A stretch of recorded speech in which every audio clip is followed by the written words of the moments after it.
सिद्ध्यन्ति च मनोरथाः। श्रीगुरुभ्यो नमः। हरिः ओम् हरिः ओम् हरिः ओम्।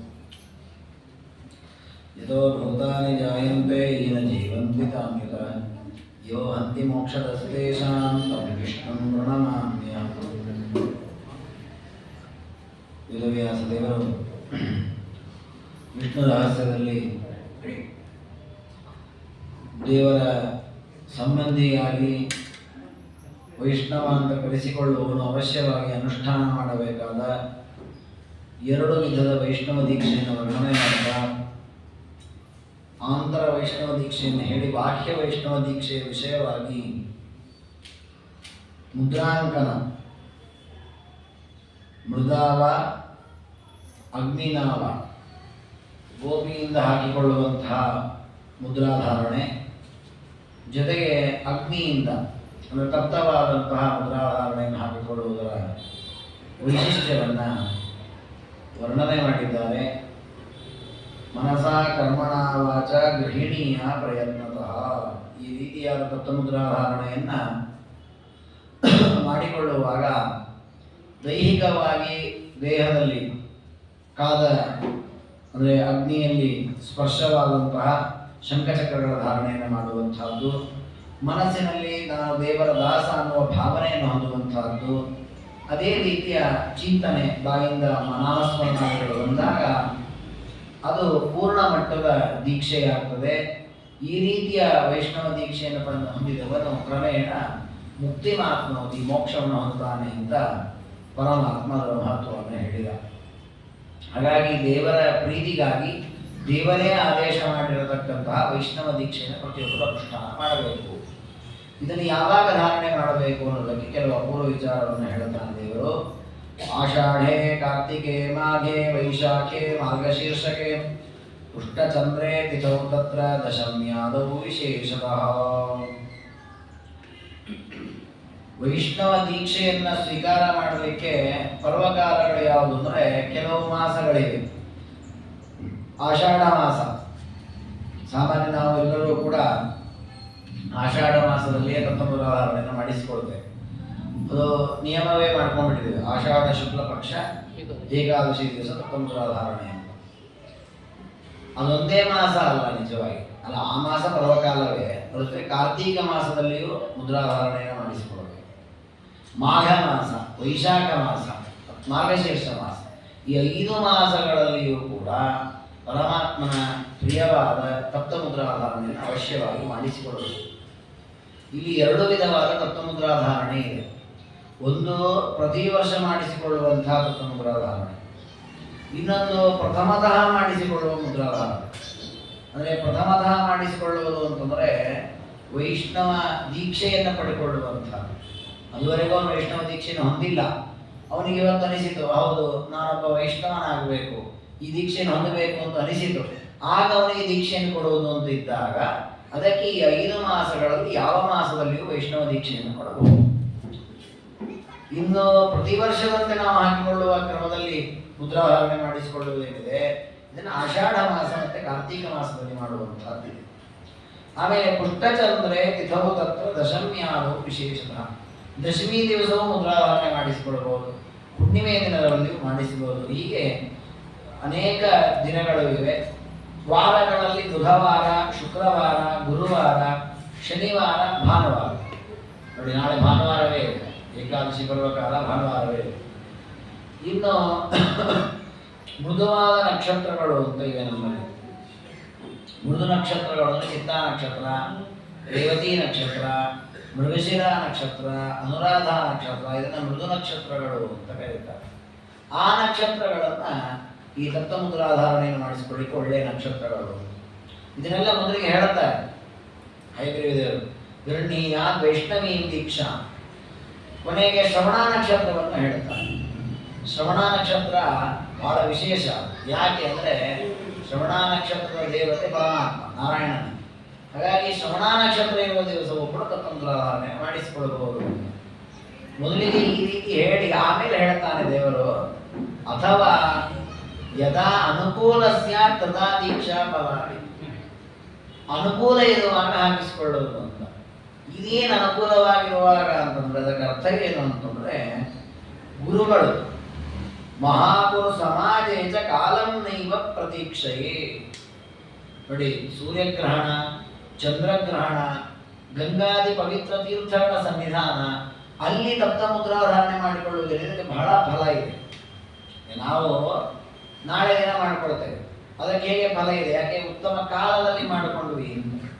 ಹಾಗೆ ಉತ್ತಮ ದೇಶದಲ್ಲಿ ಮಾಡಿಕೊಂಡ್ರೆ, ನಮ್ಮ ಮನೆಯಲ್ಲಿ ನಾವು ಮುದ್ರಾಧಾರಣೆ ಮಾಡಿಕೊಳ್ಳುವುದಕ್ಕೂ ದೇವರ ಕ್ಷೇತ್ರದ ಸನ್ನಿಧಾನದಲ್ಲಿ ಮಾಡಿಕೊಳ್ಳುವುದಕ್ಕೂ ವ್ಯತ್ಯಾಸ ಇದೆ.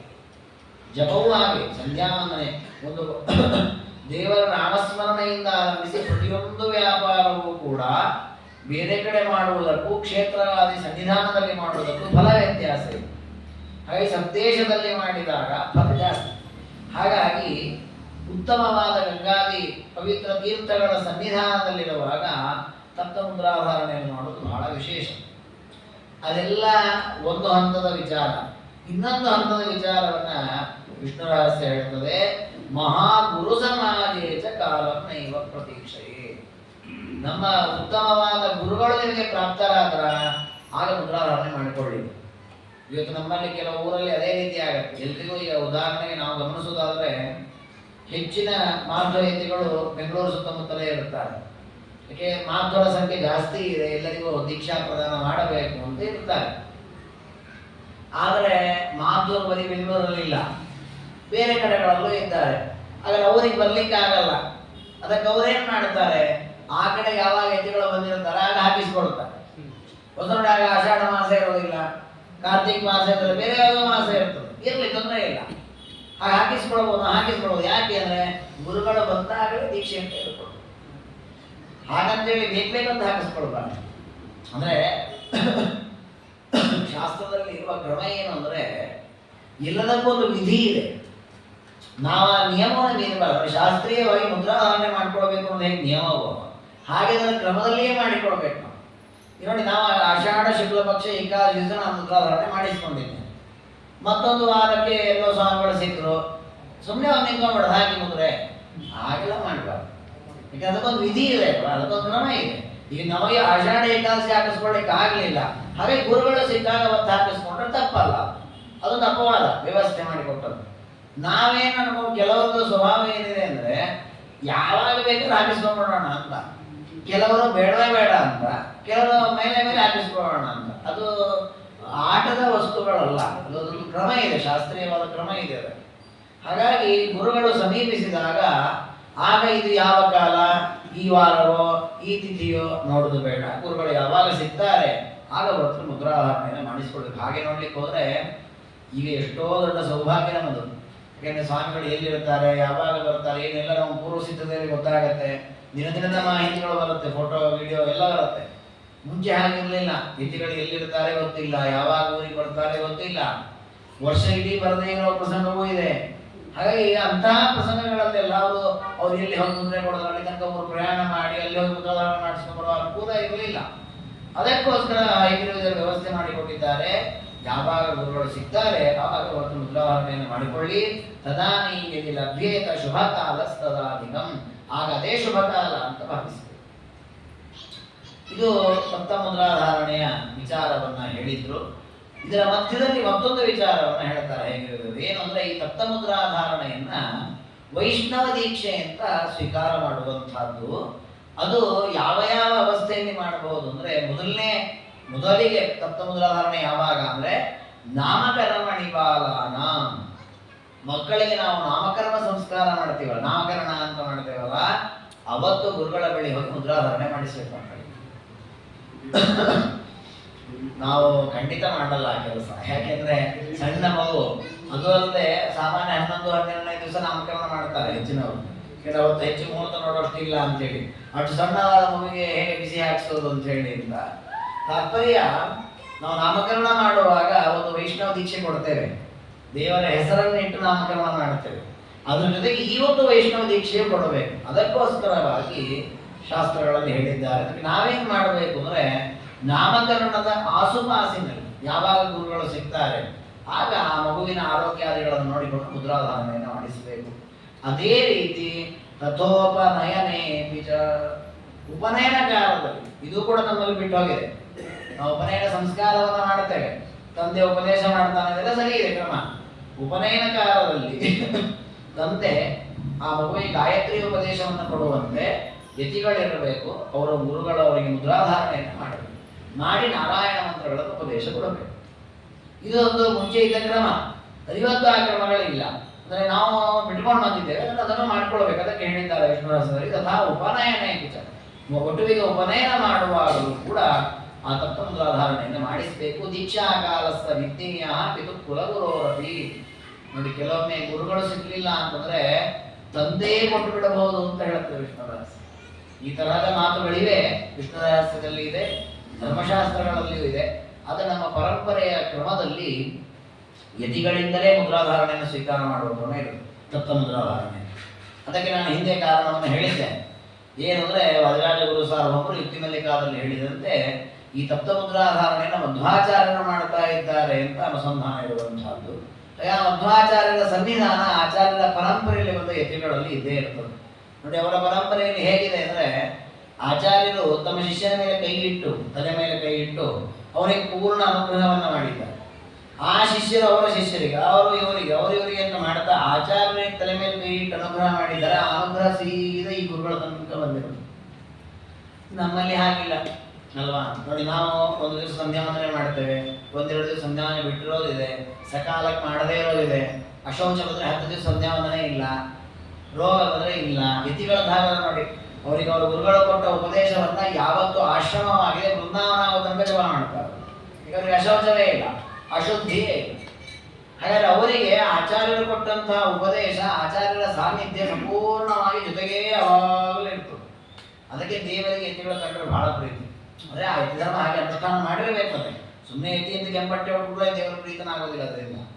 ಹಾಗಾಗಿ ಅಂತಹ ಯತಿಗಳ ಬಳಿಯಲ್ಲಿಯೇ ನಾವು ತಪ್ಪ ಮುದ್ರಾಧಾರಣೆಯನ್ನು ಮಾಡಿಸಿಕೊಳ್ಬೇಕು. ಯಾಕಂದ್ರೆ ಆಚಾರ್ಯ ಅನುಗ್ರಹದಿಂದ ಬರ್ತದೆ ಅಂದ್ರೆ. ಆ ಕಾರಣಕ್ಕೆ ಶಾಸ್ತ್ರಗಳಲ್ಲಿ ಯತಿಗಳಿಂದ ಅಂತ ಹೇಳಿದ್ದಾರೆ.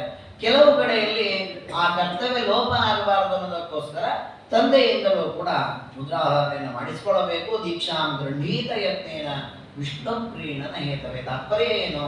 ದೇವರ ಪ್ರೀತಿಗಾಗಿ ದೀಕ್ಷೆಯನ್ನು ಸ್ವೀಕಾರ ಮಾಡಲೇಬೇಕು. ವಿಷ್ಣು ದೀಕ್ಷೆಯನ್ನು ಯಾವತ್ತೂ ಬಿಡಲಿಕ್ಕಿಲ್ಲ. ಹೇಗೆ ಯಜ್ಞೋಪವೀತ ಇಲ್ಲದೇ ಇದ್ರೆ ಅವನ ಕರ್ಮಗಳಲ್ಲಿ ಬಹಿಷ್ಕೃತನಾಗ್ತಾನೆ. ಶಿಖಾ ಯಜ್ಞೋಪವೀತಾಭ್ಯ ಯಥಾ ಹೀನೋ ನತ್ರ. ಬ್ರಾಹ್ಮಣನಾಗಿ ಶಿಖಾ ಯಜ್ಞೋಪವೀತಗಳು ಇಲ್ಲ ಅಂತಾದ್ರೆ ಅವನು ಯಾವ ಸತ್ಕರ್ಮಗಳನ್ನು ಮಾಡಲಿಕ್ಕೂ ಅಧಿಕಾರಿ ಆಗೋದಿಲ್ಲ. ಹೇಗೋ ಅದೇ ರೀತಿ ತಪ್ತಚಕ್ರಾದಿ ವರ್ಜಿತ.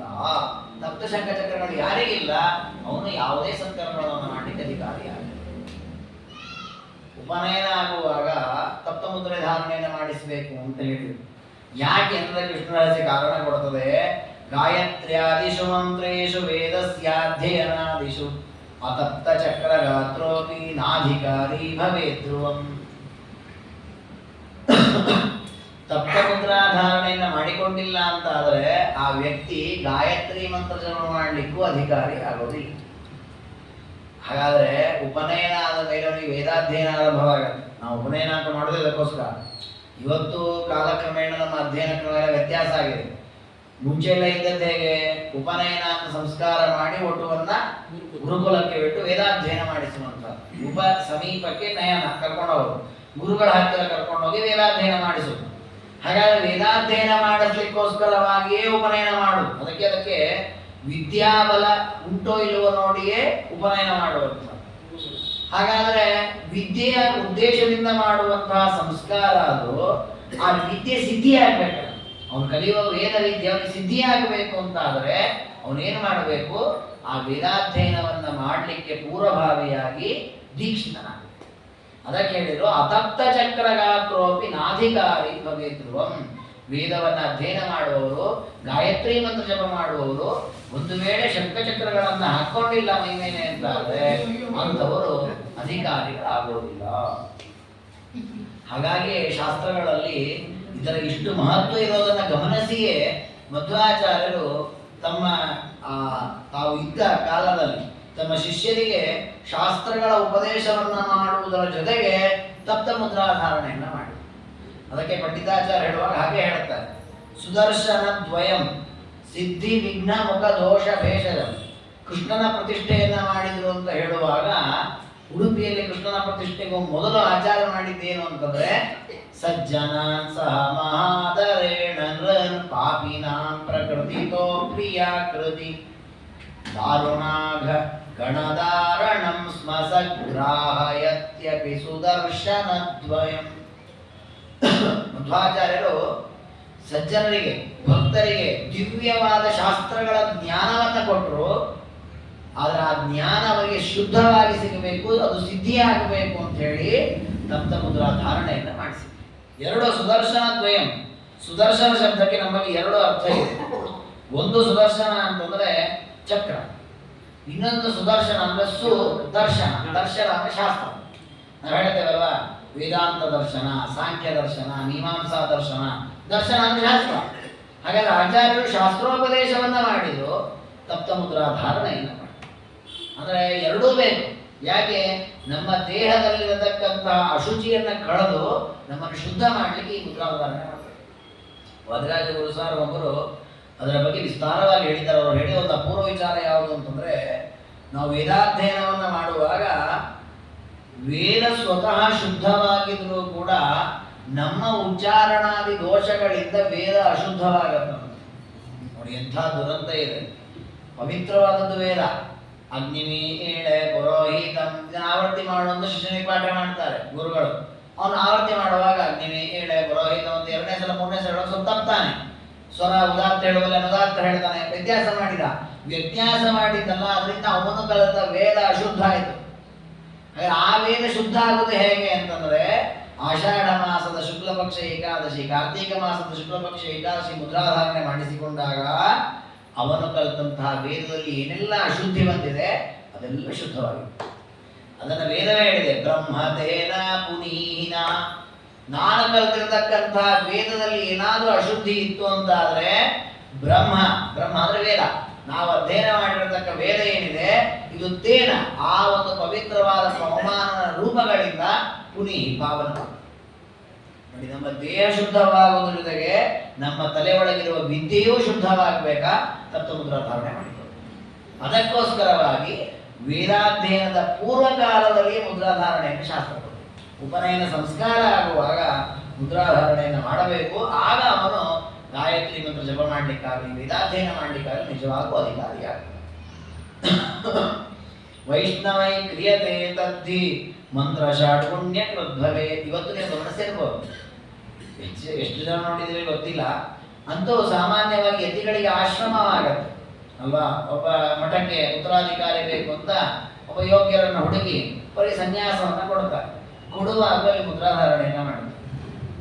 ಮೊದಲು ಕಾಯಿ ಕೊಡ್ತಾರೆ, ಆಮೇಲೆ ಅವರಿಗೆ ಆತ್ಮಶ್ರಾದ್ದಾದಿ ಯತಿ ಆಶ್ರಮದ ಪ್ರಕ್ರಿಯೆಗಳು ನಡೆಯುತ್ತೆ. ಅದು ನಡೆದ ಮೇಲೆ ಅವರಿಗೆ ತಪ್ತ ಮುದ್ರಾಧಾರಣೆಯನ್ನು ಮಾಡಿ ಆಮೇಲೆ ಅವರು ದಿವ್ಯವಾದಂತಹ ಪ್ರಣವ ಮಂತ್ರದ ಉಪದೇಶ ಕೊಡ್ತಾರೆ. ಆಮೇಲೆ ಅವರಿಗೆ ನಾಮಕರಣ ಮಾಡಿ ಉತ್ತರಾಧಿಕಾರಿಗಳು ಅಂತ ಮತ್ತು ಘೋಷಣೆ ಮಾಡೋದೆಲ್ಲ ನಡೆಯುತ್ತದೆ. ಅದರ ತಾತ್ಪರ್ಯ ದೀಕ್ಷೆಯನ್ನ ಕೊಡದೆ, ಅಂದ್ರೆ ವೈಷ್ಣವ ದೀಕ್ಷೆ ಇಲ್ಲದೆ ಯಾವ ಸಾಧನೆಯೂ ಪೂರ್ಣ ಆಗದು. ಅದಕ್ಕೋಸ್ಕರವಾಗಿ ಜಪಾದಿಗಳಲ್ಲಿಯೂ ಕೂಡ ಇದರ ಅವಶ್ಯಕತೆ ಇದೆ. ಆಗ ನಮ್ಮ ಮಂತ್ರ ಪೂರ್ಣವಾಗತ್ತೆ. ಪಾಪಾನಾಂ ನಾಶಕಂ ತತ್ಸ್ಯ ಪುಣ್ಯಾನಾಂಚ ವಿವರ್ಧನಂ. ಇನ್ನು ಮತ್ತೊಂದು ವಿಚಾರ ಹೇಳುತ್ತೆ. ಈಗ ನಾವು ಮಂತ್ರೋಪದೇಶವನ್ನು ಸ್ವೀಕಾರ ಮಾಡುವ ಪ್ರಸಂಗದಲ್ಲಿ ತಪ್ತ ಮುದ್ರೆಯನ್ನು ಹಾಕೊಳ್ಳಬೇಕು, ಸರಿ. ನಾನು ಮಂತ್ರೋಪದೇಶ ಸ್ವೀಕಾರ ಮಾಡುವ ವಿಚಾರ ಇಲ್ಲ, ಆದ್ರೂ ನಾಳೆ ಹೋಗಿ ನಾನು ಮುದ್ರಾಂಕನ ಮಾಡಿಸ್ಕೊಳ್ತೀನಿ. ಇದರಿಂದ ಏನು ಪ್ರಯೋಜನ ಅಂದ್ರೆ, ಇದರಿಂದ ನಮ್ಮ ಪಾಪಗಳು ನಾಶವಾಗತ್ತೆ, ಪುಣ್ಯ ಅಭಿವೃದ್ಧಿ ಆಗುತ್ತೆ. ವಸ್ತುತಃ ನಾವು ಮಂತ್ರಾದಿಗಳ ಸಿದ್ಧಿ ಮಾಡ್ಕೊಳ್ಬೇಕು ಅಂತಾದ್ರೆ ಇದು ಬೇಕು. ಎಷ್ಟೋ ಬಾರಿ ನಾವು ಅಂತೀವಲ್ವಾ, ನೋಡಿ ಗಾಯತ್ರಿ ಮಂತ್ರವನ್ನು ಜಪ ಮಾಡಿದ್ರೆ ಎಷ್ಟು ಸಿದ್ಧಿ ಆಗತ್ತೆ. ನಮ್ಮ ಮಾತು ಸತ್ಯವಾಗಬೇಕು ಗಾಯತ್ರಿ ಜಪ ಮಾಡಿದ್ರೆ. ಇದಕ್ಕೆ ಭಾಗವತದಲ್ಲೇ ಒಬ್ಬ ಉದಾಹರಣೆ ಇದ್ದಾನೆ. ಯಾರೋ ಶೃಂಗಿ ಅಂತ ಒಬ್ಬ ಬ್ರಾಹ್ಮಣ ಋಷಿಕುಮಾರ. ಅವನು ತಪಸ್ಸು ಮಾಡ್ತಾ ಇರುವ ತಂದೆಯ ಕೊರಳಲ್ಲಿ ಸತ್ತ ಹಾವನ್ನು ನೋಡಿದ. ಬಹಳ ಅಸಮಾಧಾನ ಆಯ್ತು, ದುಃಖಪಟ್ಟ. ಗೊತ್ತಾಯ್ತು, ಕೇಳಿದ ತನ್ನ ಮಿತ್ರನನ್ನ, ಯಾರು ಮಾಡಿದ್ದಿ ಕೆಲಸ ಅಂತ. ಯಾರೋ ಒಬ್ಬ ರಾಜ ಮಾಡಿ ಹೋಗಿದ್ದಾನೆ ಅಂತ. ಹೌದಾ? ಅವನಿಗೆ 7 ದಿನಕ್ಕೆ ತಕ್ಷಗತಿ ಸಾಯಲಿ ಅಂತ ಶಾಪ. ನೋಡಿ, ಸಣ್ಣ ಹುಡುಗ, ಒಂದು 7-8 ವರ್ಷದ ಬಾಲಕ ಶೃಂಗಿ. ಅವನೇನು ನಿಂತು ಗಾಯತ್ರಿ ಜಪ ಮಾಡ್ತಿದ್ದಾರೆ, ಏನು ಮಾಡ್ತಿರ್ಬೇಕು. ನೋಡಿ, ಆಟ ಮಾಡ್ತಾ ಇದ್ದ ಬಾಲಕ ನೋಡಿದ, ದುಃಖ ಆಯ್ತು, ಯಾರು ಮಾಡಿದ್ದು ಅಂತ ಶಾಪ ಕೊಟ್ಟ. ಆ ಶಾಪ ಯಾರಿಗೆ ತಟ್ಟಿದ್ದು? ಕೃಷ್ಣ ರಕ್ಷಣೆ ಮಾಡಿದ ಪರೀಕ್ಷಿತ ರಾಜನಿಗೆ ತಟ್ಟಿದ್ದದು. ನೋಡಿ, ಎಂತೆಂತಹ ಘೋರ ಮೃತ್ಯುವಿನಿಂದ ಪಾರು ಮಾಡಿದ ಕೃಷ್ಣ, ಅವನಿಗೆ ಬ್ರಾಹ್ಮಣ ಶಾಪದಿಂದ ಪಾರು ಮಾಡಲಿಲ್ಲ, ಹಾಗೆ ಮೃತ್ಯು ಮಾಡಿಸಿದ. ಬಟ್ ಅಂದ್ರೆ ದೇವರ ಪಾದವನ್ನೇ ಸೇರಿದ ಪರೀಕ್ಷಿತ ರಾಜರು, ದುರ್ಮರಣವಾಗಲಿಲ್ಲ. ಅದೆಲ್ಲ ಪರೀಕ್ಷಿತ ರಾಜರ ಸಾಧನೆ. ಆದ್ರೆ ಆ ಶೃಂಗಿಯ ಸಾಧನೆ ಗಮನಿಸ್ಬೇಕು ನಾವು. ಅಂದ್ರೆ ಶೃಂಗಿ ತಾವು ಜಪ ಮಾಡಿರತಕ್ಕ ಗಾಯತ್ರಿ ಮಂತ್ರ ಅವರಿಗೆ ಸಿದ್ಧಿಯಾಗಿದೆ. ಯಾಕೆ ಸಿದ್ಧಿಯಾಗಿದೆ ಅಂದ್ರೆ ವೈಷ್ಣವ ದೀಕ್ಷೆ ಇದ್ದಾಗ ಮಂತ್ರ ಸಿದ್ಧಿಯಾಗಿದೆ. ನಾವು ಗಾಯತ್ರಿ ಜಪ ಮಾಡ್ತಾ ಇದ್ದೇವೆ, ಉಪನಯನ ಆದಾಗಿಂದ 20 ವರ್ಷ 30 ವರ್ಷ 40 ವರ್ಷ ಗಾಯತ್ರಿ ಜಪ ಮಾಡ್ತಾ ಬಂದಿದ್ದೇವೆ, ನಮಗೆ ಸಿದ್ಧಿ ಆಗಲೇ ಇಲ್ಲ.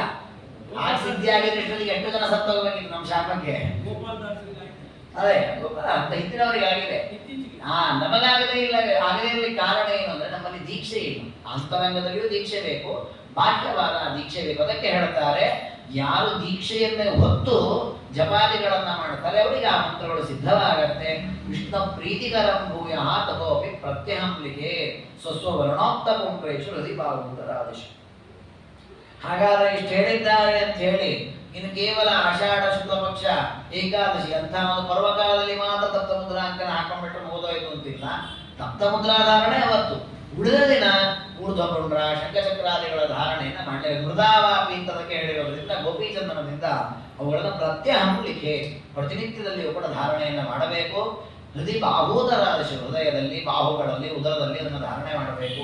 ಅದಕ್ಕೆ ಕ್ರಮಗಳಿವೆ, ಸ್ಥಾನಗಳಿವೆ, ಎಲ್ಲೆಲ್ಲಿ ಯಾವ್ಯಾವ ನಾಮಗಳು, ಎಲ್ಲೆಲ್ಲಿ ಯಾವ್ಯಾವ ಮುದ್ರೆಗಳು ಅಂತ ವಿಷ್ಣು ರಹಸ್ಯವು ಮುಂದೆ ಹೇಳ್ತದೆ. ಆ ರೀತಿಯಲ್ಲಿ ಅದನ್ನು ಧಾರಣೆ ಮಾಡಬೇಕು. ಅದನ್ನು ಯಾವ ಮಣ್ಣಿನಿಂದ ಹಾಕೊಳ್ಬೇಕು ಅಂದ್ರೆ ದ್ವಾರಾವತ್ಯಾದಿ ಪ್ರಸ್ನಯ, ದ್ವಾರಕಾದಿಗಳಲ್ಲಿರತಕ್ಕ ಮೃತ್ತಿಕೆಯಿಂದ ಅದನ್ನು ಧಾರಣೆ ಮಾಡಬೇಕು. ದ್ವಾರಕಾದಿಗಳಲ್ಲಿ ಸಿಗುವ ಮೃತ್ತಿಕೆಯಲ್ಲಿ ನಾವು ಗೋಪಿ ಅಂತ ಅದನ್ನು ಹಚ್ಚಿಕೊಳ್ಳುವಂಥದ್ದು. ಹೀಗೆ ಆ ಮುದ್ರಾಧಾರಣೆಗಿರುವ ಮಹತ್ವವನ್ನು ವಿಷ್ಣು ರಹಸ್ಯ ಹೇಳಿತು. ಈ ಪ್ರಸಂಗದಲ್ಲಿ ಅಗ್ನಿಯಲ್ಲಿ ಆ ಶಂಖಚಕ್ರಗಳನ್ನು ನಾವು ಕಾಯಿಸುವಂತಹದ್ದು, ಆ ಅಗ್ನಿಯ ಮಹತ್ವವನ್ನು ಹೇಳುತ್ತಾರೆ. ವಿಧಿನ ಅಗ್ನಿಂ ಪ್ರತಿಷ್ಠಾಪ್ಯ ದಿನಾಜ್ಯೇನ ಘೃತೇನವ ಸಹಸ್ರಂ ವ್ಯಾಹೃತೆ ಹುತ್ವಾ ವಷಟ್ತೆ ವಿಷ್ಣು ಮಂತ್ರದಃ ಅಷ್ಟೋತ್ತರ ಶತಂ ಹುತ್ವಾ ಪ್ರತ್ಯೇಕಂಚ ತತ್ಪರಂ. ನಾವು ಸುದರ್ಶನ ಹೋಮ ಅಂತ ಇವತ್ತು ಮಾಡುವುದಿದೆ. ಎಲ್ಲೆಲ್ಲಿ ಮುದ್ರಾಧಾರಣೆ ಮಾಡಿಸ್ತಾರೆ ಎಲ್ಲ ಸುದರ್ಶನ ಹೋಮ ಅಂತ ಮಾಡಿರ್ತಾರೆ. ಅದು ಸುದರ್ಶನ ಹೋಮ ಅಂತ ಕರೆಯೋದು. ಯಾಕೆ ಕರೆಯೋದು ಸುದರ್ಶನ ಹೋಮ ಅಂತೇಳಿ? ಸುದರ್ಶನ ರೂಪಿ ಪರಮಾತ್ಮ ಸುದರ್ಶನ ಚಕ್ರದಲ್ಲಿ ಇದ್ದಾನೆ, ಅವನ ವಿಶೇಷ ಅನುಗ್ರಹಕ್ಕಾಗಿ ಅಂತ ಕರೆಯೋದು. ವಸ್ತುತ ಅದು ಯಾವ ಉದ್ದೇಶಕ್ಕಾಗಿ ಮಾಡುವ ಹೋಮ ಅಂದ್ರೆ ವಿಷ್ಣು ಪ್ರಿಯವಾಗಿಯೇ ಮಾಡುವ ಹೋಮ, ವಿಷ್ಣು ಯಾಗವೇ.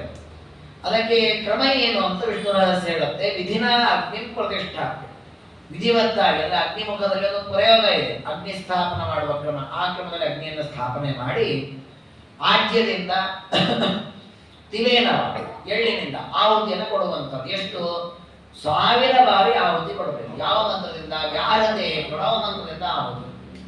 ಆಮೇಲೆ ವಷಟ್ತೆ ವಿಷ್ಣು ಮಂತ್ರದ, ವಿಷ್ಣು ಸೂಕ್ತದಲ್ಲಿ ಒಂದು ಮಂತ್ರ ಇದೆ, ವಷಟ್ತೆ ವಿಷ್ಣವಾಸಾಕ್ರಣೋಮಿ ತನ್ವೇ ಜುಷಸ್ವ ಶಿಪಿ ವಿಷ್ಣು ಹವ್ಯಂ ವರ್ಧಂತು ತ್ವಾ ದುಷ್ಟುತ ಯೋಗಿರೋ ಮೇ ಯೂಯಂ ಪಾತ ಸ್ವಸ್ತಿಭಿಃ ಸದಾ ಅಂತ ಒಂದು ಮಂತ್ರ ಇದೆ. ಆ ಮಂತ್ರದಲ್ಲಿ ಶತ್ರುಗಳನ್ನೆಲ್ಲ ನಿಗ್ರಹಿಸಿ ದೇವರ ರಕ್ಷಣೆ ನಮ್ಮ ಮೇಲೆ ಯಾವತ್ತೂ ಇರಲಿ ಅಂತ ಪ್ರಾರ್ಥನೆ ಮಾಡಿದ ಒಂದು ವಿಷ್ಣು ಪ್ರಿಯಕರವಾದ ಮಂತ್ರ. ಆ ಮಂತ್ರದಿಂದ 100 ಬಾರಿ ಆಹುತಿಯನ್ನು ಕೊಡಬೇಕು. ಆಹುತಿಯನ್ನ ಕೊಟ್ಟು ಹೋಮದ ಶೇಷದಲ್ಲಿ ಒಂದು ಕ್ರಮ ಇದೆ, ಆ ಕ್ರಮವನ್ನ ಮಾಡಿ ಆ ಅಗ್ನಿಯಲ್ಲಿ ಶಂಖಚಕ್ರಗಳನ್ನ ಕಾಯಿಸಿ ಅದನ್ನು ಧಾರಣೆ ಮಾಡಿ. ಅಂದ್ರೆ ನೋಡಿ, ಅಗ್ನಿಯಲ್ಲಿ ವಿಷ್ಣುವಿನ ಸನ್ನಿಧಾನವನ್ನು ಚಿಂತನೆ ಮಾಡಿ ವಿಷ್ಣುವಿಗೆ ಸಂಬಂಧಪಟ್ಟ ಮಂತ್ರಗಳನ್ನು ಹೇಳಿ ಆಹುತಿಯನ್ನು ಕೊಟ್ಟು ಆ ವೈಷ್ಣವ ಅಗ್ನಿಯಲ್ಲಿ ಕಾಯಿಸಿದ ಶಂಖಚಕ್ರಗಳಿಂದ ಧಾರಣೆ ಮಾಡಿಕೊಳ್ಳುವುದು. ಹಾಗಾಗಿ ಸುಮ್ಮನೇನು ಕಾಯಿಸಿ ಸುಟ್ಕೊಂಡದ್ದಲ್ಲ. ಅಭಿವಾದನ ತತ್ಪಶ್ಚಾತ್ ಪ್ರಪನ್ನಂ ವಿಷ್ಣು ತತ್ಪರಂ. ಇಲ್ಲಿ ಮತ್ತೊಂದು ಗಮನಿಸಬೇಕಾದ್ದೇನು ಅಂದ್ರೆ, ಕೆಲವರು ಈ ಶಂಖಚಕ್ರಾದಿಗಳನ್ನ ಧಾರಣೆ ಮಾಡ್ಕೊಳ್ತೇವಲ್ಲ ನಾವು, ಇದನ್ನ ಗಮನಿಸಿ ಅವ್ರದೊಂದು ಹೊಸ ರೀತಿಯಲ್ಲಿ ಮಾಡ್ತಾರೆ. ಅವರು ಏನಂದ್ರೆ ಈ ಅಂಗಡಿಗಳಿಗೆ ಹೋಗಿ ಒಂದು ಇದನ್ನ ಹಾಕಿಸ್ಕೊಳ್ತಾರೆ, ಏನದು ಅಚ್ಚೆ ಹಾಕಿಸ್ಕೊಳ್ಳೋದು ಏನೋ ಹೇಳ್ತಾರೆ, ಅವರಂತಾರೆ ನೀವು ತಪ್ಪೊಂದು ಹಾಕಿಸ್ಕೊಳ್ಳೋದು, ನಾವು ಹಿಂಗೊಂದು ಹಾಕೊಳ್ತೇವೆ. ಅಲ್ಲಿ ಅದಕ್ಕೆ ಇದಕ್ಕೂ ಬಹಳ ವ್ಯತ್ಯಾಸ ಇದೆ. ಅದು ಶಾಸ್ತ್ರೀಯ ಕ್ರಮ ಅಲ್ಲ, ಅದು ನ್ಯಾಚುರಲ್ ಅಲ್ಲ. ಇದು ನ್ಯಾಚುರಲ್ ಅಂದ್ರೆ ಶಾಸ್ತ್ರಗಳಲ್ಲಿ ಅಗ್ನಿಯಲ್ಲಿ ಅದನ್ನ ಕಾಯಿಸಿ ಹಾಕೊಳ್ಬೇಕು ಅಂತ ಇರುವಂತಹದ್ದು. ಹಾಗೆ ಅದನ್ನು ಹಾಕೊಳ್ಬೇಕು. ಅದು ನಮ್ಮ ದೇಹದಲ್ಲಿ ಆ ಭಾಗದಲ್ಲಿ ಒಂದು ಚಿತ್ರ ಮೂಡುತ್ತದೆ. ಅದರ ಮೂಲಕ ಪ್ರಾಣದೇವರ ರೂಪಗಳು ಒಳಗೆ ಹೋಗ್ತದೆ, ವಿಷ್ಣುವಿನ ಸನ್ನಿಧಾನ ಅಭಿವೃದ್ಧವಾಗುತ್ತೆ, ನಮ್ಮ ದೋಷಗಳು ಪಾಪಗಳು ನಾವು ಮಾಡಿದ ಅಶುದ್ಧಗಳೆಲ್ಲ ಪರಿಹಾರವಾಗಿ ನಾವು ಶುದ್ಧರಾಗ್ತೇವೆ, ನಮ್ಮ ವೇದವು ಶುದ್ಧವಾಗುತ್ತೆ. ಆದರೆ ಈ ಏನು ಇತ್ತೀಚೆಗಿನ ಆ ಚಿತ್ರ ಹಾಕೊಳ್ಳುವುದೇನಿದೆ, ಇದು ವಿಧಿವತ್ತಾಗಿ ಅಗ್ನಿಸ್ಥಾಪನೆ ಮಾಡಿ ಕಾಯಿಸಿದ ಶಂಖಚಕ್ರಗಳಿಂದ ಯತಿಗಳ ಸನ್ನಿಧಾನದಲ್ಲಿ ಪವಿತ್ರವಾಗಿ ಎರಸೊಂದಾನೆಂದು ಹಾಕೊಂಡದ್ದಲ್ಲ. ಹಾಗಾಗಿ ಅದು ಅವಿಧಿಯಿಂದ ಮಾಡಿದ್ದಾದ್ದರಿಂದ ಅದು ಪಾಪ ಸಾಧನ. ನೋಡಿ, ಮೇಲ್ನೋಟಕ್ಕೆ ಶಂಖಚಕ್ರ ಹಾಕೊಂಡದ್ದು, ಅದನ್ನು ಮಾಡಿದ್ದು ಉದ್ದೇಶದ ಕ್ರಮ ಸರಿ ಇಲ್ಲದೆ ಇರೋದ್ರಿಂದ ಅದು ಪಾಪ ಸಾಧನ. ಹಾಗಾಗಿ ನಮ್ಮಲ್ಲಿ ಯಾವತ್ತೇ ಯಾವುದೇ ಕೆಲಸ ಮಾಡಲಿ ಶಾಸ್ತ್ರ ಹೇಳಿದ ಹಾಗೆ ಮಾಡಬೇಕು, ನಮ್ಮ ಬುದ್ಧಿಯನ್ನು ಪ್ರಯೋಗ ಮಾಡೋದಲ್ಲ. ಅದು ಯಾವತ್ತೂ ತಪ್ಪು. ನಮಗೇನಾಗಿಬಿಡ್ತದೆ, ನಾವೊಂದು ಹೊಸದು ಮಾಡೋಣ ಅಂತ ಹೋಗ್ತೇವೆ. ಆದರೆ ಹೊಸದು ಮಾಡುವಾಗ ಅದು ಶಾಸ್ತ್ರ ವಿರುದ್ಧ ಆಗಬಾರದು. ಶಾಸ್ತ್ರದ ಎಲ್ಲ ಕ್ರಮಗಳನ್ನು ಅಳವಡಿಸಿಕೊಂಡು ಏನಾದರೂ ಹೊಸದು ಮಾಡಲಿಕ್ಕಾಗೋದು ಮಾಡಬೇಕು. ಹಾಗಾಗಿ ಆ ರೀತಿಯಲ್ಲಿ ಮಾಡುವುದು ಸರಿಯಾದ ಕ್ರಮ ಅಲ್ಲ, ಅದು ವೈಷ್ಣವ ದೀಕ್ಷೆ ಆಗುವುದು ಇಲ್ಲ. ವೈಷ್ಣವ ದೀಕ್ಷೆ ಅಂತ ಆಗೋದು ಇದೇ ಕ್ರಮದಲ್ಲಿ ನಾವು ಮಾಡಬೇಕು. ಮತ್ತೆ ಆ ರೀತಿಯಲ್ಲಿ ಯಾರು ಮೈ ಮೇಲೆ ಹಾಕೊಳ್ತಾರೆ ಅದು ಶಾಸ್ತ್ರೀಯವಾಗಿ ಮಡಿಗೂ ಬರೋದಿಲ್ಲ. ನಮ್ಮಲ್ಲಿ ಮುಂಚಿಂದ ಆ ಕ್ರಮ ಇದೆ. ಈ ತಪ್ತಮುದ್ರೆ ಹಾಕೊಂಡವ್ರನ್ನ ಮಡಿಗೆ ತಗೊಳ್ತಾರೆ, ಹೊಸ ಆವಾಗಲೇ ಮಡಿಗೆ ಬರೋದು. ಆದರೆ ಈ ರೀತಿ ಬಣ್ಣದ ಅದೇನು ಹಾಕೊಳ್ತಾರಲ್ಲ ಚಿಹ್ನೆಗಳನ್ನ ಅಂಗಡಿಗೆ ಹೋಗಿ ಆ ರೀತಿ ಹಾಕೊಂಡವನು ಮಡಿಗೆ ಬರಬಾರದು ಅಂತ ಹಿಂದಿನವರೆಲ್ಲ ಹೇಳ್ತಾರೆ. ಮಡಿಗೆ ಅವನು ಸೇರಿಸ್ಕೊಳ್ಬಾರದು ಅಂತ ಹೇಳ್ತಾರೆ. ಅಂದ್ರೆ ಅದು ಪೂರ್ಣ ಶುದ್ಧ ಆಗುದಿಲ್ಲ ಅವನ ದೇಹ ಅಂತ. ಅದು ಇವತ್ತು ಹೇಳೋರಿಲ್ಲ ಕೇಳೋರಿಲ್ಲ ಅನ್ನೋ ರೀತಿಯಲ್ಲಿ ಎಲ್ಲರೂ ಹಾಕೊಳ್ಳುವ ಕ್ರಮ ಬಂದ್ಬಿಟ್ಟಿದೆ. ಹಾಗೆ ಮಾಡಬಾರದು. ಹಾಗಾಗಿ ವಿಷ್ಣು ರಹಸ್ಯಾದಿಗಳು ಹೇಳಿದಂತೆ ಶಾಸ್ತ್ರದ ಕ್ರಮ ಏನು ಕೊಟ್ಟಿದೆ ಆ ವಿಧಿ, ಆ ಕ್ರಮದಲ್ಲಿ ಮುದ್ರಾಧಾರಣೆಯನ್ನು ಮಾಡಿಕೊಳ್ಳಬೇಕು. ಇನ್ನು ಈ ಮುದ್ರಾಧಾರಣೆಯನ್ನು ಮಾಡಿಕೊಂಡ ನಂತರ ಯಾವುದಾದ್ರೂ ಮಂತ್ರವನ್ನ ಶಿಷ್ಯನಿಗೆ ದೀಕ್ಷೆ ಕೊಡಬೇಕು. ಕೆಲವೊಮ್ಮೆ ಅನೇಕರಿಗೆ ಈ ಮಂತ್ರಗಳು ಸಿದ್ಧ ಆಗಬೇಕು ಅಂತ ಹೇಳಿ ಗುರುಗಳ ಹತ್ರ ಬಂದು ಮಂತ್ರೋಪದೇಶ ಕೇಳುತ್ತಾರೆ. ಆ ಗುರುಗಳು ಮಂತ್ರೋಪದೇಶ ಕೊಡ್ತಾರೆ. ಅವನಿಗೆ ಕೊಡುವಾಗ ಮೊದಲು ಈ ಸಪ್ತ ಮುದ್ರಾಧಾರಣೆಯನ್ನು ಮಾಡಿಸಿ ಆ ನಂತರ ಅವರಿಗೆ ಮಂತ್ರೋಪದೇಶವನ್ನು ಕೊಡಬೇಕು. ಈ ಮಂತ್ರದ ನೀನು ಜಪ ಮಾಡು, ನಿನಗೆ ಸಿದ್ಧಿಯಾಗಲಿ ಅಂತ. ಪ್ರಪನ್ನಂ ಅವನು ನಮಸ್ಕಾರ ಮಾಡಿ ಗುರುಗಳ ಬಳಿಯಲ್ಲಿ ಕೇಳಬೇಕು, ನನಗೆ ಮಂತ್ರ ದೀಕ್ಷೆಯನ್ನು ಕೊಡಿ ಅಂತ. ಆಗ ಗುರುಗಳು ತದಹೇ ದಕ್ಷಿಣೇ ಬಾಹು ಚಕ್ರಂ ಶಂಖಂಚ ವಾಮತಃ. ಆಗ ಅವರು ಈ ರೀತಿ ಹೋಮದಲ್ಲಿ ಸಿದ್ಧವಾದಂತಹ ಅಗ್ನಿಯಲ್ಲಿ ಶಂಖಚಕ್ರಗಳನ್ನು ಕಾಯಿಸಿ ಅವನ ಎರಡು ಕೈಗಳಲ್ಲಿ ಧಾರಣೆ ಮಾಡಿಸ್ತಾರೆ. ಸ್ತನಯೋರ್ ಊರ್ಧ್ವದಶ್ಚಾಪಿ ಸ್ವೇಚ್ಛೆಯ. ಅದೇ ರೀತಿ ಎದೆ ಎರಡು ಭಾಗಗಳಲ್ಲಿ ಮತ್ತೆ ಉದರದಲ್ಲಿ, ಈಗ 5 ಭಾಗಗಳಲ್ಲಿ ಏವಂ ಮುದ್ರಾ ಪಂಚಕಂಪ ಮುದ್ರಾ ದ್ವಯ ಮತ 5 ಭಾಗಗಳಲ್ಲಿ ಅವರು ಮುದ್ರೆಯನ್ನು ಹಾಕ್ತಾರೆ. ಅಥವಾ 2 ಭಾಗಗಳಲ್ಲಿ ಅಂದರೆ 2 ಕೈಗಳಲ್ಲಿ ಮಾತ್ರ ಶಂಖಚಕ್ರಗಳನ್ನು ಹಾಕುವಂಥದ್ದು. ಇದು ನಮ್ಮಲ್ಲಿ 2 ಕ್ರಮ ಇದೆ. ಕೆಲವು ಮಠಗಳಲ್ಲಿ 5 ಹಾಕ್ತಾರೆ, ಕೆಲವು ಮಠಗಳಲ್ಲಿ 2 ಹಾಕ್ತಾರೆ. ಯಾವುದು ತಪ್ಪಲ್ಲ. ಯಾಕೆ ಶಂಖಚಕ್ರ 2ರ ಮುದ್ರೆಯನ್ನು ಹಾಕೊಳ್ಳಬೇಕು, ಕಾಯಿಸಿದ ಮುದ್ರೆ ಧಾರಣೆ ಆಗಬೇಕು. 2ಕ್ಕೂ ಪ್ರಮಾಣ ಇದೆ. ಯಾಕೆ ವಿಷ್ಣು ರಹಸ್ಯವೇ ಹೇಳಿದೆ, ಶಂಖ ಚಕ್ರವನ್ನ 2 ಕೈಗಳಲ್ಲಿ, 2 ಎದೆಯ ಭಾಗಗಳಲ್ಲಿ ಮತ್ತೆ ಉದರದಲ್ಲಿ, ಈಗ ಒಟ್ಟು 5 ಕಡೆಯಲ್ಲಿ ಹಾಕೊಳ್ಳುವಂತಹದ್ದು, ಅಥವಾ 2 ಕೈಗಳಲ್ಲಿ ಮಾತ್ರ ಧಾರಣೆ ಮಾಡುವಂಥದ್ದು. ಹೀಗೆ 2 ರೀತಿಯಲ್ಲೂ ಕೂಡ ಕ್ರಮ ಇದೆ. ಈ ರೀತಿ ಗೃಹೀಯಾತು ಪ್ರಯತ್ನೇನ ಬಾಹ್ಯ ದೀಕ್ಷಾತು ಸಾರ್ವಿಧಿ. ಹೀಗೆ ಪ್ರಯತ್ನಪೂರ್ವಕವಾಗಿ ಆ ವೈಷ್ಣವ ದೀಕ್ಷೆಯನ್ನು ಸಂಪಾದನೆ ಮಾಡಬೇಕು. ಇನ್ನು ಮಕ್ಕಳಿಗೆ ಆಗುವಾಗ, ಉಪನಯನ ಆಗುವ ಮೊದಲು ಅವರಿಗೆ ಕೇವಲ ಒಂದೇ ಮುದ್ರೆಯನ್ನು ಹಾಕಬೇಕು. ಅದಕ್ಕೆ ಬಾಲಾನ ಉದರೇಶ್ವೇವ ವಾಕ್ಯೋರೇವ ಹಿತೋಷಿತಾಂ. ಸ್ತ್ರೀಯರಿಗೆ ಕೇವಲ ಕೈಗಳಲ್ಲಿ ಮಾತ್ರ 2 ಮುದ್ರೆಯನ್ನು ಹಾಕುವಂತಹದ್ದು. ಹೀಗೆ ಆ ಮುದ್ರಾಧಾರಣ ಕ್ರಮವನ್ನ ಹೇಳಿದ್ದಾರೆ. ಇನ್ನು ಉಪನಯನ ಸಂಸ್ಕಾರ ಇಲ್ಲದೇ ಇರತಕ್ಕವರು ಎಲ್ಲರಿಗೂ ಕೂಡ 2 ಮುದ್ರೆ, ಅಂದ್ರೆ ಕೇವಲ ಕೈಗಳಿಗೆ ಮಾತ್ರ ಶಂಖಚಕ್ರಗಳನ್ನು ಹಾಕಬೇಕು ಅಂತ. ಹೀಗೆ ಶಂಖಚಕ್ರಾದಿ ಮುದ್ರಗಳನ್ನು ಹೇಳಿ ಮುಂದೆ ಮಂತ್ರಂಬೋಪದಿಶೇತ್ ಪಶ್ಚಾತ್ ತತ್ತದ್ ಯೋಗ್ಯತೆಯಾಗುವುದು. ಶಿಷ್ಯ ಮಂತ್ರೋಪದೇಶವನ್ನು ಬಯಸಿ ಬಂದಾಗ ಗುರುಗಳು ಮುದ್ರಾಧಾರಣೆಯನ್ನು ಮಾಡಿಸಿ ಅವನಿಗೆ ಯಾವ ಮಂತ್ರವನ್ನು ಉಪದೇಶ ಮಾಡಬೇಕು ಅನ್ನೋದನ್ನು ಉಪದೇಶ ಮಾಡಬೇಕು. ಹೇಗೆ ಉಪದೇಶ ಮಾಡಬೇಕು? 3 ಬಾರಿ ಅವರು ಹೇಳಿಸಬೇಕು. ಅವನ ಬಾಯಿಂದ ಒಂದೊಂದು ಸಲಕ್ಕೂ ಆ ಮಂತ್ರವನ್ನೇ 3 ಬಾರಿ ಹೇಳಿಸಬೇಕು. ಶಿಷ್ಯರು ಅದನ್ನು ಪುನಃ ಉಚ್ಚಾರ ಮಾಡಬೇಕು. ಆಮೇಲೆ ಮತ್ತೆ ಗುರುಗಳಿಗೆ ನಮಸ್ಕಾರ ಮಾಡಬೇಕು.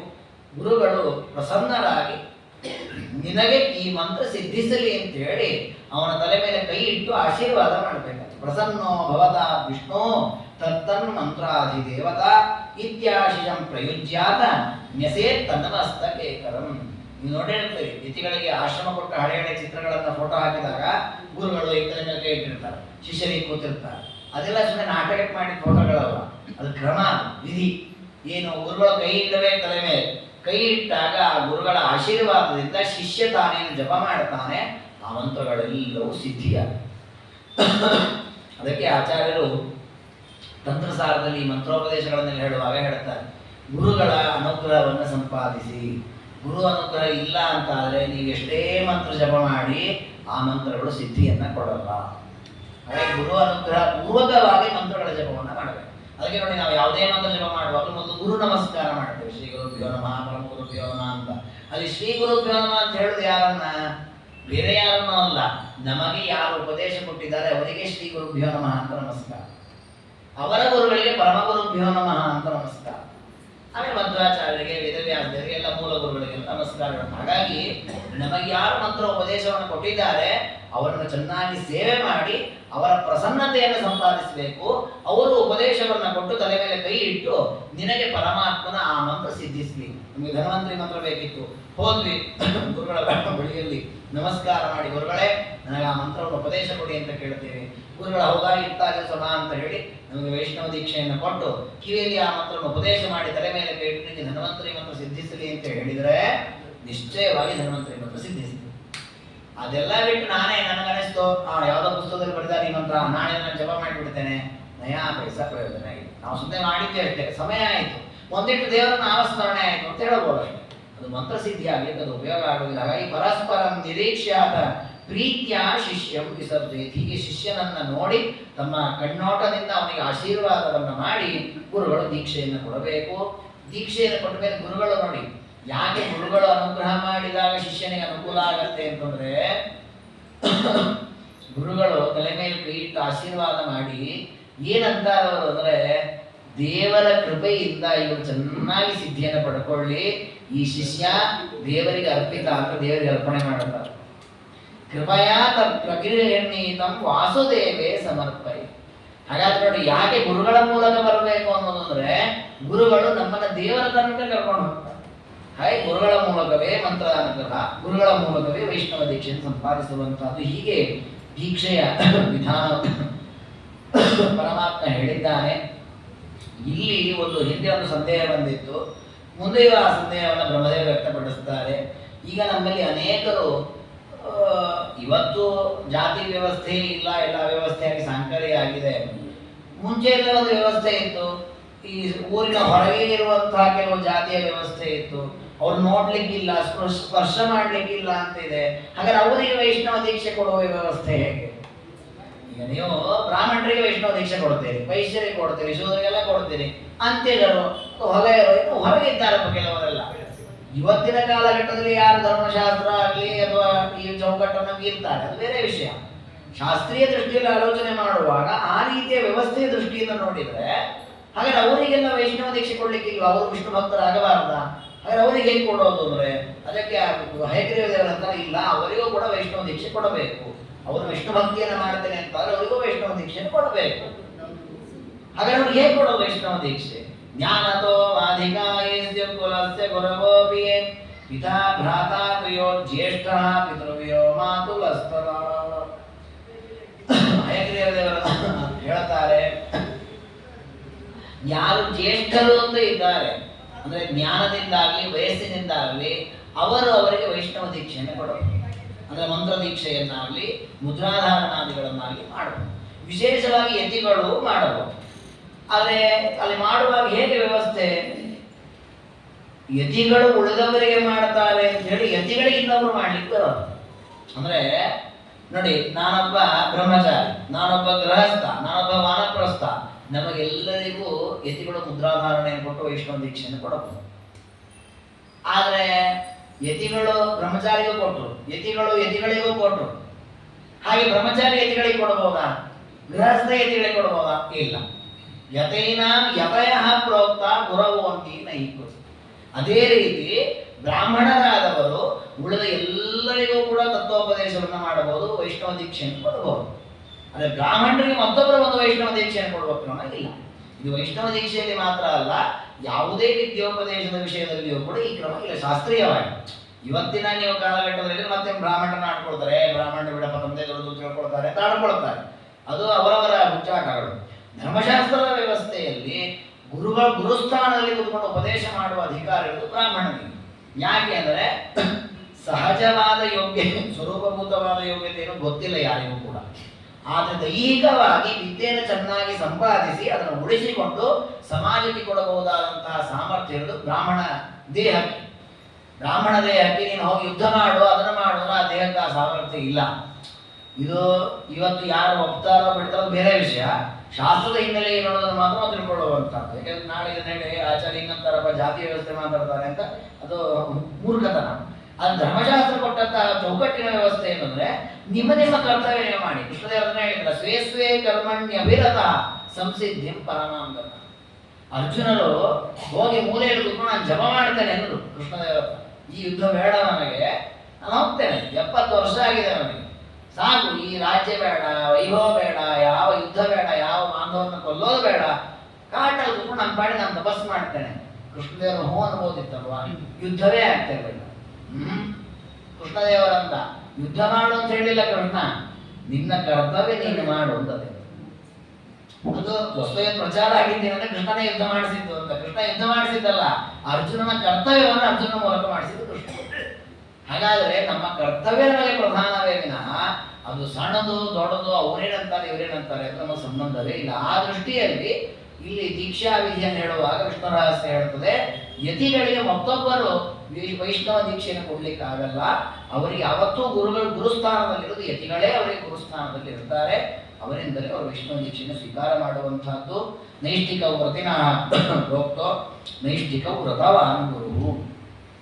ಇನ್ನು ಈ ವೈಷ್ಣವ ದೀಕ್ಷೆಯನ್ನ ಯತಿಗಳು ಬೇರೆ ಬೇರೆಯವರು ಕೊಡ್ಲಿಕ್ಕಿದೆ.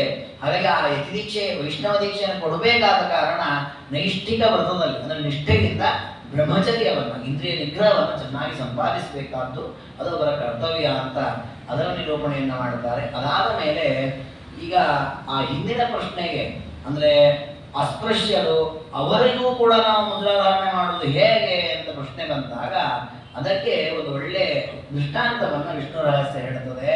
ಅಧತ್ವ ವಿಧಿವನ್ ಮುದ್ರಾಂ ಯೋ ಮಂತ್ರಂ ವೈಷ್ಣವಂ ವದೇ ಸಯಾದಿ ನರಕಂ ಘೋರಂ ಶಿಷ್ಯೇನಾಪಿ ಸಹೈವದು. ಇದರ ಮಧ್ಯದಲ್ಲಿ ಮತ್ತೊಂದು ವಿಚಾರವನ್ನು ಹೇಳ್ತಾರೆ. ಏನು ಅಂದ್ರೆ ಕೆಲವರು ಈ ವೈಷ್ಣವ ದೀಕ್ಷಾ ಕ್ರಮ ಏನು ಅಂತ ತಿಳಿಯದೆ ಹಾಗೆ ಮುದ್ರಾಧಾರಣೆಯನ್ನು ಮಾಡಿಬಿಡ್ತಾರೆ. ಆಗ ಏನಾಗತ್ತೆ, ಮಾಡಿದವನು ಮಾಡಿಸಿಕೊಂಡವರಿಬ್ರು ನರಕಕ್ಕೆ ಹೋಗಿ ಬಿಡುತ್ತಾರೆ. ನೋಡಿ, ಹೊಸ ಮಾಡಿದ ವೈಷ್ಣವ ದೀಕ್ಷೆ ಕೊಟ್ಟಿದ್ದು ತಗೊಂಡದ್ದು, ಅದರ ಫಲ ಬಂದದ್ದು ಅನರ್ಥ. ಹಾಗಾಗಿ ಇದಕ್ಕೆ ದೃಷ್ಟಾಂತ ನೋಡಿ, ದುರ್ವಾಸರ ಕಥೆಯಲ್ಲಿ ಬರ್ತದೆ. ಅಂಬರೀಷ ರಾಜನ ಆಸ್ಥಾನಕ್ಕೆ ಹೋಗಿ ಏಕಾದಶಿ ಮರುದಿವಸ ಪಾರಣೆ ತಾವು ಜಪ ಮಾಡೋದು ವಿಳಂಬ ಮಾಡಿ ಬರುತ್ತಾರೆ. ನೋಡಿ, ಹೊಸವರೇನು ಅನರ್ಥ ಹೇಗೆ ಕೆಲಸ ಮಾಡ್ಲಿಕ್ಕೆ ಹೋದವರಲ್ಲ, ಸ್ನಾನ ಮಾಡಿ ಜಪ ಮಾಡಿ ಬರ್ಲಿಕ್ಕೆ ಹೋದವರು. ಅಲ್ಲಿ ಮಾಡಿದ ಸ್ವಲ್ಪ ವಿಳಂಬ ಎಂಥ ಅನರ್ಥಕ್ಕೆ ಕಾರಣ. ಯಾಕೆ ಅಂದ್ರೆ ಯಾವುದೇ ಕಾರ್ಯಗಳನ್ನು ಮಾಡುವಾಗ ಹೇಗೆ ಮಾಡ್ಬೇಕು ಹಾಗೆ ಮಾಡ್ಬೇಕು. ದ್ವಾದಶಿ ದಿವಸ ಬೆಳಿಗ್ಗೆ ಕರ್ಮಗಳನ್ನು ಬೇಗ ಮಾಡಿಕೊಂಡು ಪಾರಣೆಯನ್ನು ಬೇಗ ಮಾಡಬೇಕು ಅಂದ್ರೆ ಶಾಸ್ತ್ರದಲ್ಲಿ ಇರುತ್ತೆ. ಆಚಾರ್ಯರನ್ನ ಹೇಳ್ತಾರೆ, ಆ ಮಧ್ಯಾಹ್ನ ಕ್ರಿಯಾ ಸರ್ವ ಕರ್ತವ್ಯ ಶಂಭುಶಾಸನ. ಮಧ್ಯಾಹ್ನ ಮಾಡಬೇಕು ಅಂತಿದೆ ದೇವರ ಪೂಜೆ, ದ್ವಾದಶಿ ಬೆಳಿಗ್ಗೆ ಬೇಗ ಮಾಡಬೇಕು ಅಂತ ಶಾಸ್ತ್ರ. ಹೊಸ ಮಧ್ಯಾಹ್ನ ಮಾಡಬೇಕಲ್ಲವೇ, ಮಧ್ಯಾಹ್ನದ ಎಲ್ಲಾ ಕರ್ಮ ಬೆಳಿಗ್ಗೆನೆ ಮಾಡವತ್ತು, ಅದು ಬೇಗ ಮಾರಣೆ ಮಾಡಬೇಕು ಅಂತ ಇದೆ. ಹಾಗಾಗಿ ಶಾಸ್ತ್ರ ಹೇಗೆ ಹೇಳಿದೆ ಹಾಗೆ ಮಾಡಿದಾಗಲೇ ಪುಣ್ಯ ಪ್ರಾಪ್ತಿ, ಇಲ್ಲದಿದ್ರೆ ಪಾಪ ಪ್ರಾಪ್ತಿ ಆಗತ್ತೆ. ಹಾಗಾಗಿ ವೈಷ್ಣವ ದೀಕ್ಷೆಯನ್ನು ಕೊಡುವಾಗ ಜಾಗ್ರತೆಯಾಗಿ ಗುರು ಅವನ ವಿಹಿತವಾದ ಎಲ್ಲ ಅನುಷ್ಠಾನ ಹೊಂದಿದವನಾಗಬೇಕು. ಸ್ವೀಕಾರ ಮಾಡುವನು ಅವನ ಸದಾಚಾರದ ಎಲ್ಲ ಅನುಷ್ಠಾನದ ಕೂಡಿದವನಾಗಬೇಕು. ಆಗಲೇ ಆ ವೈಷ್ಣವ ದೀಕ್ಷೆ ಪೂರ್ಣವಾಗತ್ತೆ ಅಂತ. ವಿಷ್ಣು ದೀಕ್ಷಾ ಫಲಂ ಕೃಷ್ಣಂ ಸಮ್ಯಕ್ ಸ ಲಭತೆ. ಆಗ ಮಾತ್ರ ಪೂರ್ಣವಾದ ದೀಕ್ಷಾ ಫಲವನ್ನು ಪಡೆಯಲಿಕ್ಕೆ ಸಾಧ್ಯ. ಅನ್ಯಥಾ ತಸ್ಯ ತಸ್ಯ ಫಲಂ ಭವತಿ ನಿಶ್ಚಿತಂ. ಅವನಿಗೆ ನಿಶ್ಚಯವಾಗಿ ಫಲ ಬರೋದಿಲ್ಲ. ಈಗ ಈ ವೈಷ್ಣವ ದೀಕ್ಷೆಯನ್ನು ಕೊಡುವಾಗ ಬೇರೆ ಬೇರೆ ಜಾತಿಯವರಿಗೂ ಅಥವಾ ಬೇರೆ ಯಾರಿಗೋ ಕೊಡುವಾಗ ಇವರ ಆಚಾರ, ಇವರ ಮಡಿ, ಇವರ ಇದೆಲ್ಲ ಲೋಪ ಆಗಿ ಬಿಡಬಹುದಲ್ಲ. ಶೌಚಭಂಗೋ ದ್ವಿಜಾತೀನ ತೇಷಾಂ ಮುದ್ರಾಂಕನಂ ಕಥಂ. ಅವರಿಗೆ ಹೇಗೆ ನಾವು ಮಂತ್ರೋಪದೇಶವನ್ನು ಕೊಡೋದು ಅಥವಾ ವೈಷ್ಣವ ದೀಕ್ಷೆ ಕೊಡೋ ವ್ಯವಸ್ಥೆ ಹೇಗೆ ಅಂತ ಪ್ರಶ್ನೆ ಬಂದ್ರೆ ಅದಕ್ಕೆ ದೇವರಂತಾನೆ ಇಲ್ಲ. ಯಾವ ಜಾತಿಯವರಾಗಲಿ, ಯಾವ ವರ್ಣದವರಾಗಲಿ, ಯಾವ ಲಿಂಗದವರಾಗಲಿ, ಯಾವ ವಯಸ್ಸಿನವರಾಗಲಿ, ಹೇಗೇ ಇರಲಿ ಅವನು ವಿಷ್ಣು ಭಕ್ತನಾಗಿದ್ದಾನೆ ಅಂತಾದರೆ ಅವನಿಗೆ ಯತಿಗಳಾದವರು ಅವಶ್ಯವಾಗಿ ಮುದ್ರಾಂಕನವನ್ನು ಮಾಡಬಹುದು. ಅಲ್ಲ, ಅವನು ಪತಿತನಾಗಿಲ್ಲ. ಹೊಸ ಇವತ್ತು ನಾನು ಹೇಳಿದ್ರೆ ನನ್ನ ಬೈತಾರೆ. ಹೊರದೇಶಕ್ಕೆ ಹೋಗುತ್ತಾರೆ, ವಿದೇಶಕ್ಕೆ ಹೋಗೋದು ಅಂತೇನಿದೆ. ವಿದೇಶಕ್ಕೆ ಹೋಗಿ ಬಂದ್ಬಿಟ್ರೆ ಅವನನ್ನ ಪತಿತ ಅಂತ ಶಾಸ್ತ್ರ ಪರಿಗಣನೆ ಮಾಡಿದೆ. ಇದನ್ನು ಹೇಳಿದವರನ್ನು ಪತಿತ ಅಂತಾರೆ. ಇವತ್ತು ನನ್ನನ್ನು ಪತಿತ ಅಂದ್ಬಿಡ್ತಾರೆ. ನಾನು ಭಾಳ ಹೇಳಿದ್ದೆ. ಅಂದರೆ ನಾವು ಯಾರಿಗೇನು ಅಲ್ಲಿಗೆ ಬರಲ್ಲ, ಶಾಸ್ತ್ರ ವ್ಯವಸ್ಥೆ ಆಗಿದೆ. ಅದೇ ರೀತಿ ಪರಸ್ತ್ರೀ ಗಮನವನ್ನು ಮಾಡಿದವನ್ನ ಪತಿತ ಅಂತ ಕರೆದಿದೆ ಶಾಸ್ತ್ರ. ಹೀಗೆ ಅನೇಕ ರೀತಿಯ ವ್ಯವಸ್ಥೆಗಳನ್ನು ಹೇಳುವಾಗ ಇವರನ್ನೆಲ್ಲ ಊರಿನಿಂದ ಹೊರಗಿಡಿ ಅಂತ ಹೇಳೋದು, ಇಂಥವ್ರನ್ನೇ ಮಾತಾಡಬಾರದು ಅಂತಿದೆ. ಈಗ ಅಂದವರು ಬಂದು ಕೇಳುತ್ತಾರೆ, ನನಗೆ ವಿಷ್ಣು ದೀಕ್ಷೆ ಕೊಡಿ, ನಾನು ವಿಷ್ಣು ಭಕ್ತನಾಗ್ತೇನೆ. ಶಾಸ್ತ್ರ ಹೇಳಿದೆ ನೀನು ಹೊರಗೆ ಹೋಗು ಅಂತ ಅನ್ನೋ ಅವಶ್ಯಕತೆ ಇಲ್ಲ. ಅವನಿಗೆ ಕರೆದು ಅವಶ್ಯವಾಗಿ ಮುದ್ರಾಂಕನವನ್ನು ಮಾಡಬೇಕು. ಅಲ್ಲ ಮತ್ತೆ ಈಗ ಅವರನ್ನ ಪತಿತ ಅಂತೇಳಿ ಧರ್ಮಶಾಸ್ತ್ರ ಅವರನ್ನು ಮುಟ್ಟಿದ ಸ್ನಾನ ಮಾಡು ಅಂತ ಹೇಳಿದೆ, ಮತ್ತೆ ನೀವು ಹೇಗೆ ಮಾಡ್ತೀರಿ ಅಂದ್ರೆ ಅದಕ್ಕೆ ವ್ಯವಸ್ಥೆಯನ್ನ ಮಾಡ್ತಾರೆ. ಯಥಾ ನಾನಾ ರಸಾಲೋಕೆ ಯಥಾ ನಾನೌಷಧೀಗಣ ಸರ್ವ ವ್ಯಾಧಿಹಾರಾತ್ಮಕ ಪ್ರಯುಕ್ತ ಚಿಕಿತ್ಸೆ. ಒಬ್ಬ ವೈದ್ಯ ರೋಗ ಬಂದಿದೆ ಅಂತ ಆದ್ರೆ ಈ ಜಾತಿಯವನಿಗೆ ರೋಗವೋ ಆ ಜಾತಿಯವನಿಗೆ ರೋಗವೋ ಅಂತ ನೋಡೋದಿಲ್ಲ. ಯಾವ ಜಾತಿಯವನಿಗೆ ರೋಗ ಬಂದರೂ ಅವನಿಗೆ ಔಷಧಿಯನ್ನು ಕೊಡ್ತಾನೆ, ಅವನಿಗೆ ಗುಣಪಡಿಸುವ ಕೆಲಸವನ್ನು ಮಾಡಿ. ಅವನು ಶುಚಿಯಾಗಿರಲಿ ಅಶುಚಿಯಾಗಿರಲಿ ಹೇಗೇ ಇರಲಿ ಅವನಿಗೆ ಔಷಧಿಯನ್ನು ಕೊಡ್ತಾನೆ. ಹೇಗೋ ಅದೇ ರೀತಿ ಒಬ್ಬ ವೈಷ್ಣವ ದೀಕ್ಷೆಯನ್ನು ಕೊಡುವಂತಹ ಗುರುವು ಕೂಡ ಇದೊಂದು ಚಿಕಿತ್ಸೆ ಕೊಡೋದು. ಅಂದರೆ ಅವನ ಉದ್ಧಾರಕ್ಕೆ ಅವನಿಗಿರುವ ರೋಗವನ್ನು ಪರಿಹಾರ ಮಾಡಿ ಅವನಿಗೆ ಪರಮಾತ್ಮನ ಮಂದಿರಕ್ಕೆ ಕರ್ಕೊಂಡು ಹೋಗ್ಲಿಕ್ಕೆ ಒಂದು ಔಷಧಿ ಕೊಡುವಂತಹದ್ದಾದ್ದರಿಂದ ಅವರು ನಾನಾವರ್ಣ ನಾತ್ರವರ್ಣ ನಿಯಮಕ್ಕೆ ನಾಪ್ಯಾಶ್ರಮ ನಿವಾಸಿನ ಸರ್ವವರ್ಣಾಶ್ರಮೈ ಸರ್ವೈ ಸರ್ವಾಭಿರ್ಜಾತಿಭಿಸ್ತತ ವಿಲೋಮೈ ಪ್ರತಿಲೋಮೈ ಚತ ಕುಂಡೈಶ್ಚ ಗೋಲಕೈ. ಯಾರೇ ಆಗಿರಲಿ ಎಂಥವರಿಗೂ ದೀಕ್ಷೆಯನ್ನು ಕೊಡಬಹುದು. ಅದರಿಂದ ಯಾವುದೇ ವಿಧವಾದ ಅಶುದ್ಧಿ ನಮಗೆ ಉಂಟಾಗುವುದಿಲ್ಲ. ಸಂಸಾರೇ ದುಃಖ ಬೋಧೆ ವಿಯೋಗ ಪ್ರಿಯ ವಸ್ತುನಃ ಸಂಯೋಗಶ್ಚಾಪ್ರಿಯಸ್ಯೈವ ಜಾಯತೆ ಸತತಂಗುಣ. ಹೀಗೆ ವೈಷ್ಣವ ದೀಕ್ಷೆಯನ್ನು ಕೊಡುವಾಗ ಯಾವುದೇ ವಿಧವಾದಂತಹ ಚೌಕಟ್ಟಿಲ್ಲ ಅದಕ್ಕೆ. ಅಂದರೆ ಪ್ರತಿಯೊಬ್ಬರೂ ವೈಷ್ಣವ ದೀಕ್ಷೆಗೆ ಅರ್ಹರು. ಆದರೆ ಒಂದೇ ಒಂದು ಬೇಕಾದರಲ್ಲಿ ವಿಷ್ಣು ಭಕ್ತಿ ಇರಬೇಕು. ದೇವರಲ್ಲಿ ಭಕ್ತಿ ಇತ್ತು ಅಂತ ಆದರೆ ಪ್ರತಿಯೊಬ್ಬರು ತಪ್ತ ಮುದ್ರಾಂಕನವನ್ನು ಮಾಡಿಸಿಕೊಳ್ಳಬಹುದು, ಅದನ್ನು ಗುರುಗಳು ಕೊಡಬಹುದು. ಹೇಗೆ ರೋಗಾದಿಗಳು ಬಂದಾಗ ಅದಕ್ಕೆ ಔಷಧಿಯನ್ನು ಕೊಟ್ಟು ಮತ್ತೆ ತನ್ನ ಶೌಚಾದಿಗಳನ್ನು ಡಾಕ್ಟರ್ ಮಾಡಿಕೊಡ್ತಾರೆ. ಒಬ್ಬ ವೈದ್ಯ ಎಂತೆಂಥವರಿಗೆ ರೋಗ ಬಂದರೂ ಅದಕ್ಕೆ ಚಿಕಿತ್ಸೆಯನ್ನು ಮಾಡ್ತಾನೆ. ಆ ಚಿಕಿತ್ಸೆಯನ್ನು ಮಾಡಿದ ಮೇಲೆ ತನಗೆ ಯಾವುದೇ ದೋಷ ಬರಬಾರದು, ತನ್ನ ಶುದ್ಧೀಕರಣ ತಾನು ಮಾಡಿಕೊಡ್ತಾನೆ. ಹಾಗೆ ಯತಿಯಾದವರು ಕೂಡ ನಮ್ಮಂಥವರಿಗೆ ಮುದ್ರಾ ಹಾಕಿದ್ದಕ್ಕೆ ಅವ್ರಿಗೆ ಏನಾದ್ರು ಅಶುದ್ಧಿ ಬಂದರೆ ನಾವು ಶುದ್ಧ ಮಾಡಿಕೊಳ್ತಾರೆ. ಅದಕ್ಕೆ ನಾವು ತಲೆ ಕೆಡಿಸ್ಕೊಳ್ಳೋದು ಬೇಡ. ನಾವು ತಪ್ತ ಮುದ್ರಾಧಾರಣೆಯನ್ನು ಅವರಿಂದ ಮಾಡಿಸಿಕೊಳ್ಳಬೇಕು. ಆಗ ಮಾತ್ರ ನಮ್ಮ ದೇಹ ಪಾವನವಾಗತ್ತೆ. ಈ ಲೋಕದಲ್ಲಿ ದುಃಖವೇ ಜಾಸ್ತಿ. ಸಂಸಾರದಲ್ಲಿ ಪ್ರಿಯ ವಸ್ತುನಃ ವಿಯೋಗ. ನೋಡಿ ಹೇಗಿದೆ ಈ ಸಂಸಾರ ಅನ್ನೋದು ಚೆನ್ನಾಗಿ ಚಿತ್ರಣ ಕೊಡ್ತಾನೆ ದೇವರು. ಸಂಸಾರೇ ದುಃಖವೇ, ದುಃಖವೇ ಜಾಸ್ತಿ. ನಾವು ಎಷ್ಟು ಬಯಸ್ತೇವೆ ಆ ಪ್ರೀತಿಯ ವಸ್ತು ನಮ್ಮಿಂದ ದೂರವಾಗುತ್ತೆ. ನಮಗೆ ಯಾವುದು ಬೇಡ ಅದು ಹತ್ತಿರವಾಗುತ್ತೆ. ಇದೇ ಜೀವನದಲ್ಲಿ ನಿರಂತರ ನಮಗೆ ಸಿಗುವಂಥ ತಸ್ಮಾದತೋ ವಿರಕ್ತಸ್ಯ. ಇದೆಲ್ಲ ಯಾಕೆ ದೇವರು ತೋರಿಸ್ತಾನೆ ನಮಗೆ ಅಂದರೆ ಇದನ್ನು ಕಂಡಾದರೂ ಇರಾಕೆ ತಾಳ. ನಾ ಎಷ್ಟು ಇಷ್ಟಪಟ್ಟದ್ದು ಸಿಗ್ತಾ ಇಲ್ಲ, ಬೇಡ ಅದು ಬೇಡವಾದ ವಸ್ತು ಬಿಡ್ತಾ ಇಲ್ಲ. ಹಾಗಾಗಿ ಈ ವಿಷಯ ಪದಾರ್ಥಗಳಲ್ಲಿ ಆಸಕ್ತಿ ಬೇಡ ಅಂದ್ರೆ ಅಲಂಬುದ್ಧಿ ತಾಳಬೇಕು. ಅದಕ್ಕೆ ದೇವರು ಆ ರೀತಿ ಮಾಡ್ತಾನಂತೆ. ಈ ರೀತಿಯ ವೈರಾಗ್ಯವನ್ನು ಸಂಪಾದನೆ ಮಾಡಿ ಏಕೈಕಂಚ ಶನೈ ವಿಸೃಜೆ, ಒಂದೊಂದಾಗಿ ಕ್ರಮವಾಗಿ ಆ ಎಲ್ಲ ವಿಷಯ ಪದಾರ್ಥಗಳನ್ನು ತ್ಯಾಗ ಮಾಡ್ತಾ ಬರಬೇಕು. ಸತ್ಯವಾದಿಯಾಗಬೇಕು, ಇಂದ್ರಿಯಗಳನ್ನು ನಿಗ್ರಹ ಮಾಡಬೇಕು, ಕೋಪವನ್ನು ಗೆಲ್ಲಬೇಕು, ದಯಾಪರನಾಗಬೇಕು. ತೀರ್ಥ ಸೇವಾಪರೋ ನಿತ್ಯಂ, ತೀರ್ಥಕ್ಷೇತ್ರಗಳ ಸೇವೆ, ಸಚ್ಚಾಸ್ತ್ರಗಳ ಶ್ರವಣಾದಿಗಳು ಇದನ್ನು ನಿತ್ಯದಲ್ಲಿ ಮಾಡ್ತಾ ಇರಬೇಕು. ನ್ಯಾಯ ದ್ರವ್ಯಾರ್ಜಕೋ ಯಶ್ಚ, ನ್ಯಾಯೇನ ಅಂದರೆ ಶಾಸ್ತ್ರ ನಮಗೆ ಒಂದು ಕ್ರಮ ಹಾಕಿಕೊಟ್ಟಿದೆ, ನಮ್ಮ ಗುರು ಹಿರಿಯರು ಒಂದು ಕ್ರಮ ಹಾಕಿಕೊಟ್ಟಿದ್ದಾರೆ, ನಮ್ಮ ಸಮಾಜದಲ್ಲಿ ಒಂದು ವ್ಯವಸ್ಥಿತವಾದ ಒಂದು ಕ್ರಮಗಳಿದೆ. ಆ ಕ್ರಮದಲ್ಲಿ ಧನಾರ್ಜನೆಯನ್ನು ಮಾಡಬೇಕು. ಅದೇ ಸತ್ಪಾತ್ರರಿಗೆ ಧರ್ಮ ದಾನಾದಿಗಳನ್ನು ಮಾಡಬೇಕು, ಸಜ್ಜನರನ್ನು ಸಂತೋಷಪಡಿಸಬೇಕು, ದುರ್ಜನರ ಸಹವಾಸವನ್ನು ಬಿಡಬೇಕು, ವಿಷಯ ಪದಾರ್ಥಗಳಲ್ಲಿ ಆಸಕ್ತನಾಗಬಾರದು. ಒಂದು ವೇಳೆ ಆಸಕ್ತನಾದರೆ ಆ ನಂತರ ಅದರಲ್ಲಿ ಅಲಂಬುದ್ಧಿ ತಾಳಿ ಪಶ್ಚಾತ್ತಾಪ ಪಡಬೇಕು, ಯಾರನ್ನು ದ್ವೇಷಿಸಬಾರದು. ನಿತ್ಯದಲ್ಲಿ ದೇವರ ಸೇವೆ ಮಾಡಬೇಕು, ಗುರು ಹಿರಿಯರ ಸೇವೆ ಮಾಡಬೇಕು, ಅತಿಥಿ ಸತ್ಕಾರವನ್ನು ಮಾಡಬೇಕು, ಪ್ರಿಯವಾದ ಮಾತುಗಳನ್ನು ಆಡಬೇಕು, ಸದಾಚಾರಿಯಾಗಬೇಕು. ವಿಷ್ಣು ಭಕ್ತಿ ಎಲ್ಲ ಕಾರ್ಯ ಮಾಡುವಾಗಲೂ ವಿಷ್ಣು ಭಕ್ತಿ ಇರಬೇಕು. ಅವನು ನಿಜವಾಗಿ ತಪ್ತ ಮುದ್ರೆ ಹಾಕಿಸ್ಕೊಳ್ಳಿಕ್ಕೆ ಅರ್ಹನಾದ ಅಧಿಕಾರಿ. ಇಷ್ಟು ವಿಚಾರ ಮಾಡಿ ನಾಳೆ ನಾವು ಹಾಕಿಸ್ಕೊಳ್ಬೇಕೋ ಬೇಡೋ ಅಂತ ಅನಿಸ್ತದೆ, ಆದ್ರೆ ಹಾಕಿಡ್ಲಿಕ್ಕೆ ಬರಲ್ಲ. ನಮ್ಮ ಕರ್ತವ್ಯ ಆದ್ದರಿಂದ ಅವಶ್ಯವಾಗಿ ಹಾಕಿಸ್ಕೊಳ್ಬೇಕು. ಪೂರ್ವೋಕ್ತ ಗುಣವಾನ್ ವಿಪ್ರೋ ಗುರುರು ಮುಖ್ಯೋ ಇದರಿಂದ ಕಡೆ ಪಕ್ಷ ಇದೆಲ್ಲ ಗುರುಗಳಲ್ಲಾದ್ರೂ ಇರಬೇಕು ಅಂತ ಹೇಳ್ತಾರೆ. ಹಾಕಿಸ್ಕೊಳ್ಳೋರೆಲ್ಲ ಇರಬೇಕು ಈ ಗುಣಗಳು. ಇಲ್ಲದೇ ಇದ್ರು ಹಾಕೋ ಗುರುಗಳಲ್ಲಂತೂ ಈ ಗುಣಗಳಿದ್ರೆ ಅವ್ರು ಹಾಕಿದ್ರಿಂದ ಮುಂದೆ ಮುಂದೆ ಇವನಿಗೂ ಆ ಗುಣಗಳು ಬರುತ್ತದೆ. ಏವಂ ಯೋ ವಿದ್ಯತೆ, ಈ ರೀತಿ ಗುರುಗಳಿಂದ ಪ್ರಸನ್ನರಾಗಿ ಆ ಗುರುಗಳನ್ನು ವರಿಸಿಕೊಂಡು ಮುದ್ರಾಧಾರಣೆಯನ್ನು ಮಾಡಬೇಕು. ಈ ದೀಕ್ಷೆಯನ್ನು ಸ್ವೀಕಾರ ಮಾಡುವಾಗಲೂ ಗುರುಗಳಿಗೆ ಕಾಣಿಕೆಯನ್ನು ಸಮರ್ಪಣೆ ಮಾಡಿ ಆ ಗುರುಗಳ ಹತ್ತಿರ ನಾವು ಹಾಕೊಳ್ಬೇಕು. ಯಾಕಂದ್ರೆ ಗೌರವ ಅಂತ ನಮ್ಮಲ್ಲಿ ಒಂದು ಭ್ರಮ ಇದೆ. ದೇವರ ಹತ್ತಿರ ಹೋಗುವಾಗ, ಗುರುಗಳ ಹತ್ತಿರ ಹೋಗುವಾಗ, ಮಕ್ಕಳ ಹತ್ತಿರ ಹೋಗುವಾಗ ಖಾಲಿ ಕೈಯಲ್ಲಿ ಹೋಗಬಾರದು. ರಿಕ್ತ ಹಸ್ತೆ ನಯೋಜಯಿತ. ಅವ್ರ ಹತ್ರ ಹೋಗುವಾಗ ಏನಾದ್ರು ತಗೊಂಡು ಹೋಗ್ಬೇಕು. ರಾಜರ ಹತ್ರ ಹೋಗುವಾಗ ರಾಜರು ಕಳೆದಿದ್ದಾರೆ ಅಂತ ಯಾರೋ ಹೇಳ್ತಾರೆ. ಇವತ್ತು ರಾಜರಿಲ್ಲ, ಮಂತ್ರಿಗಳು ಯಾವ ದೊಡ್ಡ ಅಧಿಕಾರಿಗಳು ಕರೆದಿರ್ತಾರೆ. ಕಣ್ಣು ಸೀದಾ ಉದ್ದಕ್ಕೆ ಹೋಗ್ಬಿಡೋದಲ್ಲ. ಏನಾದ್ರು ಒಂದು ದೇವರ ಪ್ರಸಾದವೋ ಹಣ್ಣು ಹಂಪದೋ ಅಥವಾ ಏನಾದ್ರು ವಸ್ತ್ರವೋ ಏನಾದ್ರು ತಗೊಂಡು ಕೊಡ್ಬೇಕು. ಮಕ್ಕಳಿಗೂ ಹಾಗೆ, ಮಕ್ಕಳನ್ನು ನೋಡ್ಲಿಕ್ಕೆ ಏನು ಹೊಸದಾಗಿ ಮೊದಲ ಬಾರಿ ನಮ್ಮ ಮನೆಯಲ್ಲಿ ಮಕ್ಕಳು ಹುಟ್ಟಿದಿಂದ ಪ್ರತಿನಿತ್ಯ ತಗೊಂಡೋಗಿ ಏನು ಕೊಡ್ಲಿಕ್ಕೆ ಆಗಲ್ಲ. ಮೊದಲ ಬಾರಿಯ ಮಗುವನ್ನು ನೋಡ್ಲಿಕ್ಕೆ ಹೋಗುವಾಗ ಅದೇ ರೀತಿ ಯತಿಗಳ ಹತ್ತಿರ ನಾವು ಹೋಗಿ ವೈಷ್ಣವ ದೀಕ್ಷೆ ತೆಗೆದುಕೊಳ್ಳುವುದರಿಂದ ಯತಿಗಳ ಸನ್ನಿಧಾನದಲ್ಲಿ ಅವರ ಪಾದದಲ್ಲಿ ಏನಾದರೂ ಕಿಂಚಿತ್ ಸಮರ್ಪಣೆಯನ್ನು ಮಾಡಿ ಆ ನಂತರ ಅವರಿಂದ ಆ ದೀಕ್ಷೆಯನ್ನು ಸ್ವೀಕಾರ ಮಾಡಬೇಕು. ಹೇಗೆ ರೋಗಿಗಳನ್ನ ವೈದ್ಯರು ಚಿಕಿತ್ಸೆ ಮಾಡಿ ಶುಚಿಗೊಳಿಸುತ್ತಾರೋ ಆ ರೀತಿ ಅನುಗೃಹಾದಿ ದೃಷ್ಟೈವ ತತ್ತ ಜಾತ್ಯಾಧಿಕಾರಿ. ಆ ಗುರುಗಳು ನಮ್ಮನ್ನು ನೋಡುವುದರಿಂದಲೇ ನಮ್ಮನ್ನು ಪಾವನವನ್ನಾಗಿ ಮಾಡಿರುತ್ತಾರೆ. ಮುದ್ರಾಂಕನ ಮಾಡುವುದರಿಂದ ಇನ್ನಷ್ಟು ಈ ದೇಹದಲ್ಲಿರುವಂತಹ ಎಲ್ಲ ವಿಧವಾದ ವೇದ ವಿದ್ಯಾದಿಗಳನ್ನ ಶುದ್ಧವನ್ನಾಗಿ ಮಾಡ್ತಾರೆ. ತಸ್ಮಾತ್ ಸರ್ವ ಪ್ರಯತ್ನ, ಹಾಗೆ ಎಲ್ಲ ರೀತಿಯ ಪ್ರಯತ್ನವನ್ನ ಮಾಡಿ ವೈಷ್ಣವ ದೀಕ್ಷೆಯನ್ನು ಸಂಪಾದಿಸಬೇಕು. ಹೀಗೆ ವೈಷ್ಣವ ದೀಕ್ಷೆ ಸಂಪಾದಿಸಿ ಯಾರು ಚೆನ್ನಾಗಿ ವೈಷ್ಣವ ಅಗ್ರಗಣ್ಯನಾಗಬೇಕು, ಅಂದ್ರೆ ವೈಷ್ಣವರು ಅಂತ ಹೇಳ್ಕೊಳ್ತೇವೆ ನಾವು, ಅಂತರಂಗದಲ್ಲಿ ಸಂಪೂರ್ಣವಾಗಿ ನಾನು ದೇವರ ದಾಸ ಅನ್ನುವ ಭಾವನೆ, ಜೊತೆಗೆ ಆ ವಿಷ್ಣುವಿನ ಹೆಸರನ್ನು ಇಟ್ಕೊಳ್ಳುವುದು, ದೇಹದಲ್ಲಿ ವಿಷ್ಣುವಿನ ಚಿಹ್ನೆಗಳನ್ನು ಧಾರಣೆ ಮಾಡುವಂತಹದ್ದು. ಈ ರೀತಿ ಯಾರು ಅನುಷ್ಠಾನ ಮಾಡ್ತಾ ಇದ್ದಾನೆ ಅವನು ಮಂತ್ರ ಜಪ ಮಾಡಲಿಕ್ಕೆ ಅಧಿಕಾರನಾಗ್ತಾನೆ. ಆ ಮಂತ್ರಗಳಲ್ಲಿ ಅನೇಕ ಮಂತ್ರಗಳಿದೆ. ಮಂತ್ರ ನಾನಾವಿಧ ಪ್ರೋಕ್ತ, ಅನೇಕ ಮಂತ್ರಗಳಿವೆ. ಅದರಲ್ಲಿ ಕೆಲವನ್ನ ಪ್ರಣವ ಮಂತ್ರ ಸಹಿತವಾಗಿ ಹೇಳುವಂತಹ ಮಂತ್ರಗಳು, ಅಂದ್ರೆ ಪ್ರಣವ ಅಂದ್ರೆ ಓಂಕಾರ ಸಹಿತವಾದ ಮಂತ್ರಗಳು.